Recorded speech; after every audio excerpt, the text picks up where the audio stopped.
Alright, the Reds, Talking Reds, Fridays Talking Reds, Gareth Roberts, Harriet Prior, and we're going to have a chat about we might be able to go to footy again. There is lots of speculation today that grounds will be full again for the start of the Premier League season. Not confirmed or anything, it's just, people are talking about it, it's in the conversation, and it's obviously at the very top, the government, etc. They're talking about that, and obviously July the 19th, is it? When they're talking about lifting restrictions, well, footy will obviously be a part of that. It's been a big miss, hasn't it? I mean, it's just been weird, the footy we've been served up. One of the great things about the Euros has been when there's been a crowd in. Yeah, definitely. I think it's a big conversation that sort of needs to happen, not a week before the season starting, which is what you could very easily see happening, isn't it? So it's obviously good news. I think with the Euros and all the trials that they've sort of done to try and make sure it happens safely, it all seems to be moving in the right direction. And if I think they're having something mad like 140,000 at Silverstone for the F1 in July.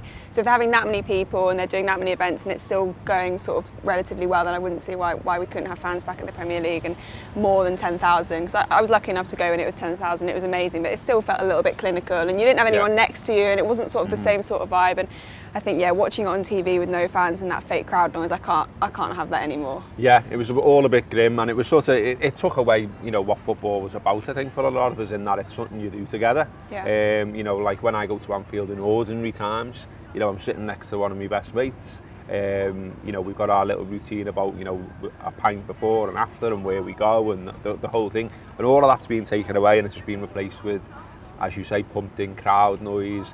You've seen the effect as well. I mean, we've always talked about for years how important we think fans are to football. I think everyone else can see it now. It's now a fact because of living through this. I mean, I think home records, dropped off a cliff, Liverpool's included, and there was whereas ordinarily I think it's something like 48%, even higher, of home matches are won. It dropped to about 30 odd across football because of no crowd. And, you heard Southgate say the other day when England got the result that they got, having even a half full Wembley, said it was one of the best atmospheres he's ever been in. I think that's the other thing now. Like when we do go back and when we are back in, we're not going to take it for granted, are we? Certainly not straight away. I think everyone's going to be banged up for it, and the idea of what Anfield could be like, full, with everyone desperate to show the support for the team. Yeah.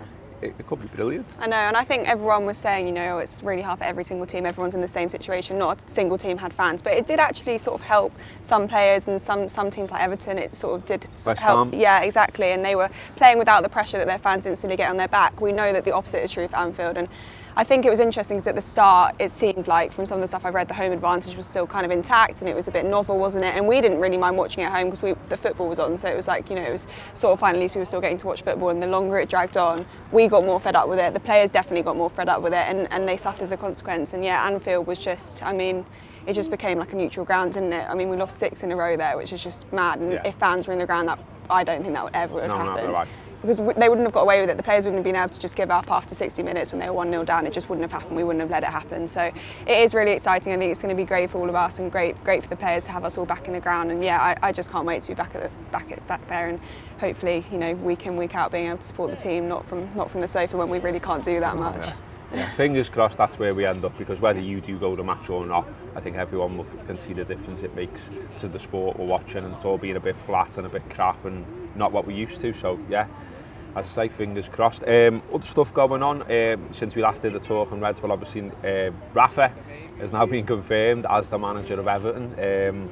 Some glorious reaction to that, which I'm sure you've seen. I myself got a call off Merseyside and the Radio Merseyside, and they asked me to go on and give my reaction to it. And it was funny actually, because the fella hosting the show was giving me a bit back. And he was sort of how would you feel if David Moyes became manager of Liverpool? And I was like, he's not good enough to I be think we'd have manager. more concerns if he became manager. He's not good enough to be manager of Liverpool. And there's no comparison whatsoever. Rafa's won La Liga, he's won the Champions League, he's won trophies with Napoli, Chelsea. He's got a track record of success. Yeah. So the idea that it's in any way comparable to us getting... we'd never get Moyes. Moyes wouldn't be in the running to ever be anywhere near the Liverpool job. This is the thing. I obviously get why on both sides of the divide people are not happy about it. But equally, I think he wanted it. You know, the owners of Everton wanted him, and you know, it makes a lot of sense in terms of his experience. Like, I was reading the piece this morning on the way in, and it was saying, you know, apparently when he pitched for it, he was saying he's got like plans for the academy, he's got plans for like sort of how the club's run. And I think that's probably what's impressed them, because it's a bit of a shit show behind the scenes at Everton. Yeah, from an Everton perspective, if you took away the Liverpool side of it, you're getting a European Cup winner, FA Cup winner, you're getting a really experienced manager who's proven that he can win trophies and that he's good in those knockout tournaments. So if you took the fact that he obviously loved, you know, and still probably does love Liverpool so much, it would be such a good signing for them, and they'd be really happy to have him on board as manager. But I think they are going to be bitter, and I think it's going to be a hard job for him, because he has got double the amount of pressure now, because as soon as he goes on a bad run, those fans are going to just be straight on him, and they already are on him. You know, that banner was just awful. It wasn't even the right house, which is even funnier.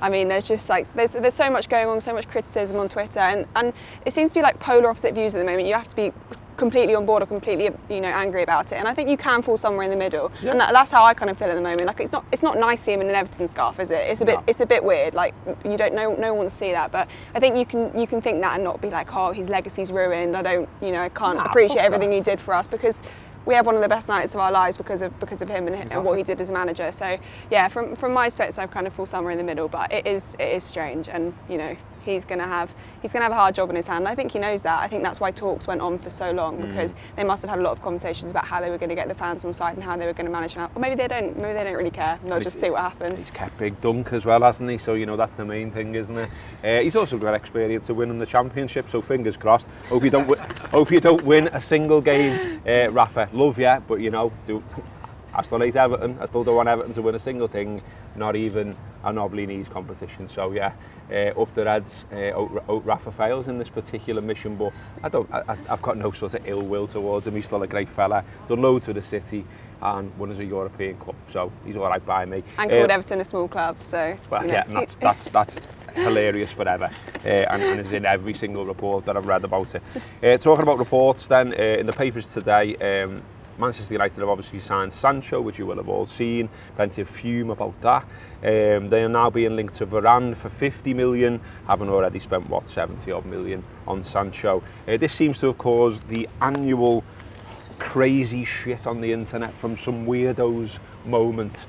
I saw last night, I'm not going to say his name, because you know, I've had enough dealings with the fella over the years, but this.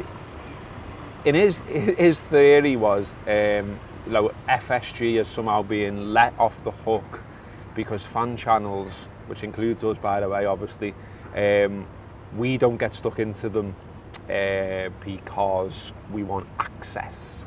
One of my favourite words around doing the Anfield Wrap, access. What fucking access exactly is that? We've got season tickets, we haven't got press passes, we don't go in the media box, we get the occasional interview, mainly on pre-season tours, and guess what? The club aren't going, what have Anfield Wrap said over the last 12 months every day? Let's keep a little chart of it, and if they go off-piste, well, no interview. Fucking bollocks. Like, put your tin hat on, boys. Like, absolute bullshit. I mean, all that said, by the way, I wouldn't mind if Liverpool spent some money here. Yeah. You know, we got Kanate in, and that's fantastic. Looking forward to seeing him in a red shirt. But I think we still need to be doing something. We need to freshen the squad. There's a few questions around ages of players now and things like that.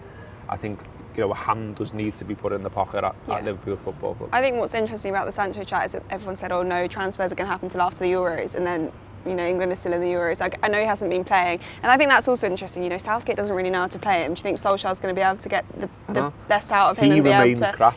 Yeah, exactly. So it's you know, it's an interesting one to see how that's going to play out. But I mean, yeah, it would be nice if we got some new players. We know we love a transfer, and we all think it's great and exciting. But I just don't think it's going to happen quite yet. I think Klopp does want to see what everyone's like in pre-season, see what kind of form the players are in, see where the gaps need filling. Because at the moment, I genuinely think, like all of us, he's a bit blind as to what some of the players are going to be like, especially the ones coming back from injury. Like, do we need another centre back to back up Virgil and Gomez, depending on what they're going to be like? You know, what form's catering, what form is boxing, what kind of, you know, what were all these players Where's going into Sadio pre-season? at? Yeah, All of that, exactly. yeah. So I think he's going to have a couple of weeks of pre-season. I think they're already, you know, monitoring is the classic transfer word, isn't it? They're monitoring a lot of people. Yeah. It's not like nothing's happening. There is some rumblings behind the scenes. So I think we all just need to be a bit patient for a couple more weeks. I think we will get a couple of new signings. I don't buy the whole, Liverpool aren't in for a midfielder or a forward. I just don't believe it. I think there will be at least 2 signings before the summer's out. So we just got to wait and see. Yeah, we have just got to wait, just got to be patient and maybe not trot out